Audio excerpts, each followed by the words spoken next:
In today's video, I'll be telling you everything about living with a catless downpipe. But first, you know what we have to do. Let's take a listen to how a catless downpipe sounds on my BMW M2.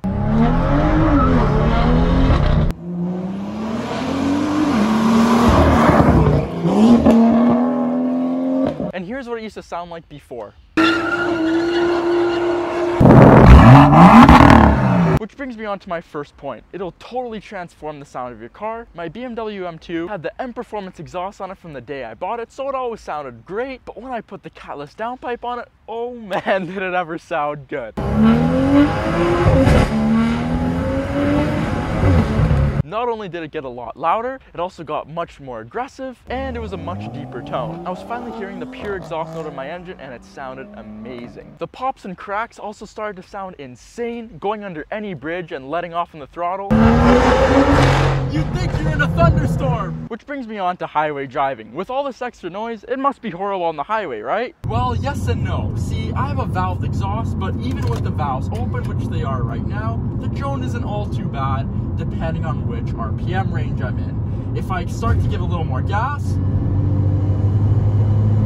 it gets noticeable and it's not as fun. But if you're going 120 on the highway with your valves closed, you don't really hear much exhaust noise, if any at all.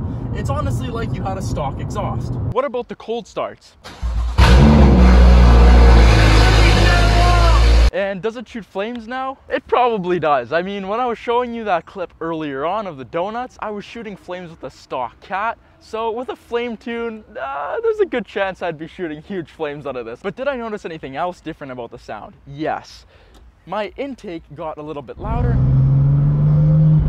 And I'm guessing that's because the turbo was able to spool faster without the huge cap behind it. So the car sounded a lot better, but were there any performance gains? I'll get to that a little bit later, but first let's talk about the smell. The first week was absolutely horrible. Actually, the first few hours were even worse because I thought my car was either on fire or melting, to the point where I had to get out and check if my car was okay.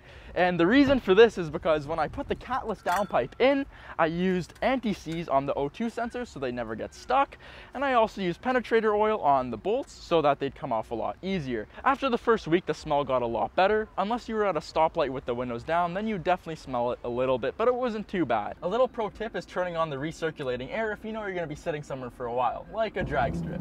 Alright, let's talk about performance! Of course, I went for a drive right after installing my catless downpipe, but there wasn't really a huge difference in terms of performance. The car was a little bit faster and the turbo spooled a little bit faster, but that's the thing. The downpipe itself isn't supposed to give you a huge boost in power, rather it allows you to add more power safely. See, once I put the catless downpipe in my car, I was able to tune it to stage 2, which gave it a huge boost in power without putting any extra strain on the turbo. Last but not least, was it easy to install? It sure was, but you gotta watch out for the clamps, which I talk about in my first ever video, which you can watch right up here.